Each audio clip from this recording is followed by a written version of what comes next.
नाजरीन अस्सलाम वालेकुम। भैंसा अपडेट न्यूज़ में आप तमाम का खैर मकदम है। अभी 12 तारीख को कुबीर में एक घटना घटी जिसके अंदर 3 लोग जो भोकर नांदेड़ के रहने वाले हैं, वो सबसे पहले 4:30 बजे के अराउंड कुबीर मार्केट एरिया में एक चेन स्नैचिंग का प्रयास किया। वो चेन स्नैचिंग करने के बाद शाम में 8 बजे के अराउंड एक शॉप के आगे एक आदमी खड़ा था मोबाइल लेकर के, उसका मोबाइल स्नैच करके भाग गया।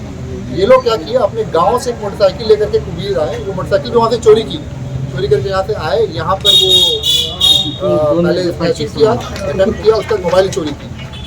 उसके बाद हमारे SI और CI भैंसा रूरल 24 घंटे के अंदर CCTV फुटेज और लोकल फिजिकल वेरिफिकेशन करने के बाद भोकर से एक्शन जितना भी डिटेक्शन करके उनको रिमांड कस्टडी में लिया, प्लस मोबाइल्स भी सीज किए।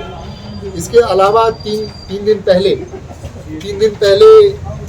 कुबीर SHO ने 5 चोरी किए हुए बाइक्स रिकवर किए, जिसमें 3 पल्सर, एक पैशन प्रो, एक होंडा शाइन रिकवर किया। 5 में से 3 बाइक का जो चेसिस नंबर है उसको डिलीट कर दिया है, इरेज कर दिया है। तो अभी हम लोगों ने एजेंसीज को लेटर लिख करके उसके ओरिजिनल ओनर कौन है वो पता लगा रहे हैं।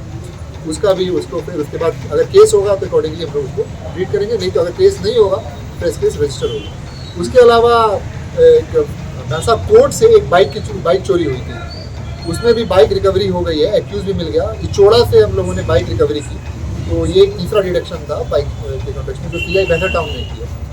इसके अलावा एक डिटेक्शन टीम बनाई गई है जो पिछले कुछ 2-3 महीने में कुछ जो प्रॉपर्टी ऑफेंसेस हुई हैं उसके डिटेक्शन के लिए, उसमें भी हम लोग लगे हुए हैं। भैंसा टाउन का है और एक और के बारे में डिटेल हमें मिला नहीं है। नाजरीन, आपके अपने YouTube चैनल भैंसा अपडेट न्यूज़ को लाइक, शेयर और सब्सक्राइब जरूर करें।